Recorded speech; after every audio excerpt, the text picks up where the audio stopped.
What happens when the people in power refuse to answer the simplest question? Senator Durbin pressed for transparency, and instead got deflection, secrecy, and personal attacks. This wasn't just politics. It was a test of whether accountability still exists inside government. Question: were you consulted by the White House before they deployed National Guard troops to cities in the United States?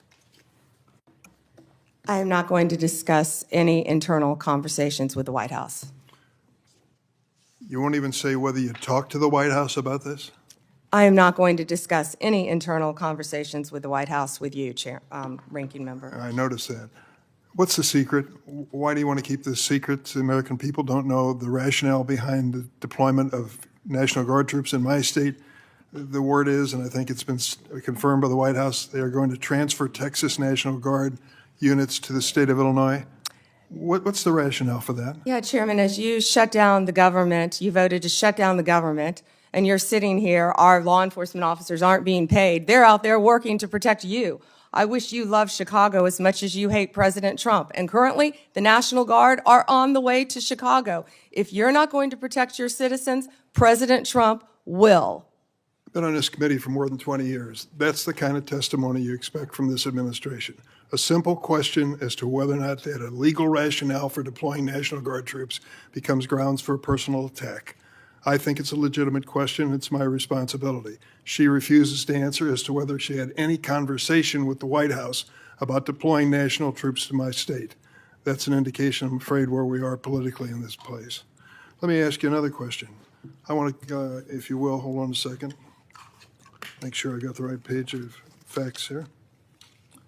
You testified under oath when you last before this committee that before your appointment to Attorney General, you had served as a representative of some sort for the royal family of Qatar.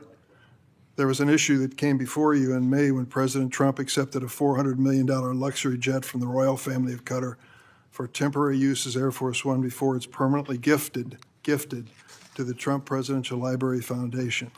The Constitution unequivocally bestows on Congress the power to control whether any officer of the United States, including the President, may accept a gift, quote, from any king, prince, or foreign state, end of quote. And this gift clearly violates the statutory regime enacted by Congress.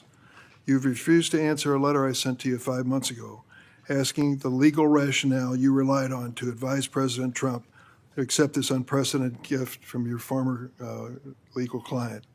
Can you make a promise today that you will disclose that? Disclose what, Ranking Member? I assume there was a letter or some sort of statement from your office to the White House to advise them that you felt it was permissible? First, to address my role with Qatar, as I addressed with you during my confirmation hearing, I disclosed it in my SJQ. In private practice, I worked for Qatar for anti-human trafficking for the World Cup. That was my only involvement, and I made that very clear, and I'm very proud of everything I've done with anti-human trafficking. Obviously, in preparing any advice for the President on a jet or anything else, we consult with the Office of Legal Counsel. The confidentiality applies to their input as well. And Chairman, if you would approve and vote to approve, as Chairman Grassley said, excuse me, Ranking Member, as Chairman Grassley said, my employees, we would answer your letters a lot faster, yet you're stalling them at every stop. And to go back to your previous question, your city has a murder rate 5 times higher than New York's.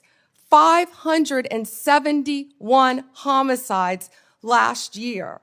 If you were serious about protecting your people, you would be asking this administration for help. You're saying that we're coming into your state and your city. We're there to help make America safe and Illinois safe, whether or not you want to. I believe cutting federal grant programs to law enforcement in my state and across the nation does not make us any safer, and you've done just that. You've supplanted that decision by sending in National Guard troops to California and other places. That is a situation where the governors have not asked for that help. If you truly wanted to do this on a bipartisan basis, You wouldn't defy a governor, you would work with them. I'm prepared to do that. I'm prepared to work with this administration. But cutting these grants to law enforcement does not make us any stronger as a nation or give us the tools we need to reduce crime in Chicago. Now, I'd just like to ask you, when it came to this Cutter situation, did you consult with the ethics office in the Department of Justice before making your decision on this gift of a jet? Chairman, I didn't gift a jet to anyone. My Office of Legal Counsel provides confidential advice to the President, to the White House, period. And you're conflating two issues. Cutting grants, I was very clear about what grants we've cut and what grants we haven't, only 7%.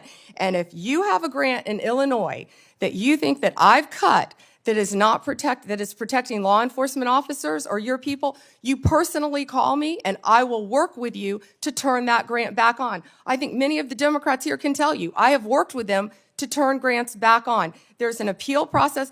Tell me a specific grant that I have turned off in Illinois that would help law enforcement, and I will work with you. But you have not done that. Did you take a look? The National Guard is on the way right now as we speak. Oh, by the way, so is Director Patel and Deputy Attorney General Todd Blanche. You're sitting here grilling me, and they're on their way to Chicago to keep your state safe. Madam Attorney General, it's my job to grill you. The investigation of your agency is part of my responsibility and this committee. You may not like the experience, but others have weathered the storm and answered questions in a respectful manner. What you just witnessed wasn't just another heated Senate hearing. It was a window into how power protects itself when the questions get too close to the truth. Senator Dick Durbin wasn't asking Pam Bondi about her opinions or politics. He was asking something much simpler. Did you or did you not talk to the White House about deploying National Guard troops into an American city? And instead of an answer, what the country saw was deflection, hostility, and a kind of political theater that tells you more than any direct statement ever could. When a government official refuses to even confirm whether they spoke to the White House about sending troops to Chicago, it's not just about secrecy, it's about accountability. Because that kind of military deployment on domestic soil isn't routine. It raises constitutional questions about federal overreach and the limits of presidential power. These aren't hypotheticals. America has seen moments like this before, when federal authority is used to project force into politically inconvenient spaces. Durbin's question was rooted in oversight, his right and responsibility as a senator to know whether the administration is following the law. Bondi's refusal to answer wasn't just evasive, it was revealing. Her immediate pivot to personal attacks, accusing Durbin of hating the president, blaming him for crime in Chicago, was the clearest sign that this wasn't about law and order. It was about loyalty and image, about turning scrutiny into spectacle. Then came the second half, the $400 million jet from the royal family of Qatar. That exchange cut even deeper.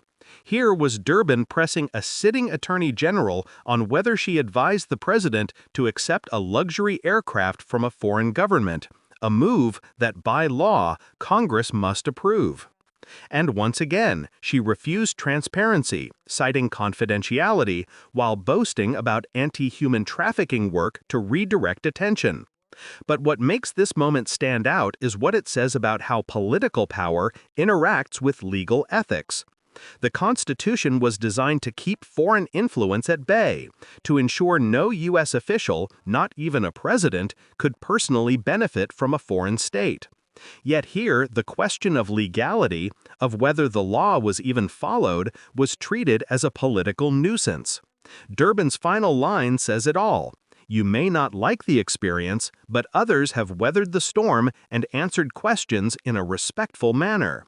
That wasn't just a reprimand. It was a statement about where governance stands today, about how respect for institutional process is being replaced by performative loyalty. And when that happens, transparency dies quietly, not with a law being broken, but with a refusal to answer the simplest question. Why do you want to keep this secret? That's the heart of this exchange, a clash between power and accountability, between those who think public service means defending the people and those who think it means defending the presidency. And if nothing else, this hearing should remind us that democracy depends not just on elections, but on the courage of those willing to ask uncomfortable questions, even when the answers never come.